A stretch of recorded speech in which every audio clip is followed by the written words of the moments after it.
While I fired up my little Kamado Joe Jr. for some tenderloin tonight, I thought this is a great time to start my recipe for roasted red pepper dip. And it's extremely easy to make. And what makes a really good red pepper dip for me is I want to get some really good char into my red pepper, and I want it flavorful. I want it kind of like smoky a little bit, and it's got to be smooth. So my Kamado Joe is going. I want it up really nice and hot, and how I get it going is with my propane torch like this, and it doesn't take long. It only takes like 15 minutes.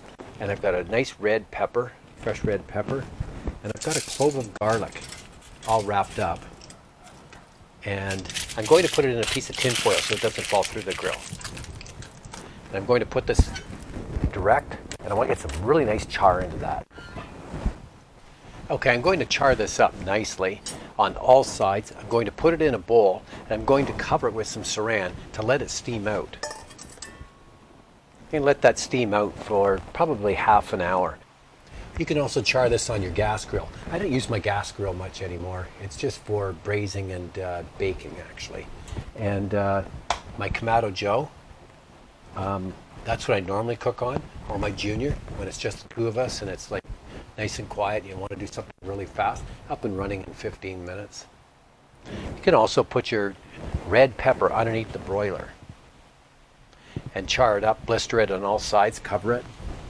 So I'm just going to char that, put it in a bowl, and I'll finish this off tomorrow. Okay, let's get into the second part of our roasted red pepper dip. So I roasted the red peppers probably about a minute and a half aside over very hot charcoal, and just until it was black and darkened and charred. And we all know how to burn stuff, so I didn't really show that part, but this is what it looks like. And the garlic was wrapped in foil, and I cooked it till it was mushy. And there it is there. So what I'm going to do is just squeeze it out. And you've got a nice little paste. I just like to take a chef's knife and just kind of grind it into a paste. Put it into the little food processor. Just helps incorporate it a little bit better. Now for the red peppers, I put the red peppers into a bowl, and I put a piece of cellophane on the top just to steam it out. And then I picked off all the charred stuff, and I picked out the seeds and the stem, and that's what it looks like. Looks really good. Now, don't wash it. When you're taking the skin off, don't wash it, or you're just going to wash the flavor away. So now I've got 2 tablespoons of mayonnaise,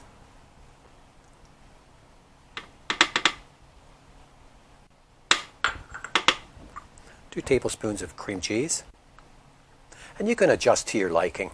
This is just my personal recipe that I just use all the time, and I've kind of fine-tuned it into what I like, and a half cup of full-fat sour cream. There we go. Put the lid on and we'll just pulse it up and scrape down the sides. Now you can adjust it any way you like, but I have a little bit of cayenne in mind just to give it a nice thing. I want it smoky, and I want it kind of spicy and salty, and then a little bit of pink Himalayan salt, a couple of grinds of that. And we'll just grind that up, or we'll just pulse that up a little bit more. You can taste it before you put it into the bowl just to make sure that you've got the right amount of salt and heat.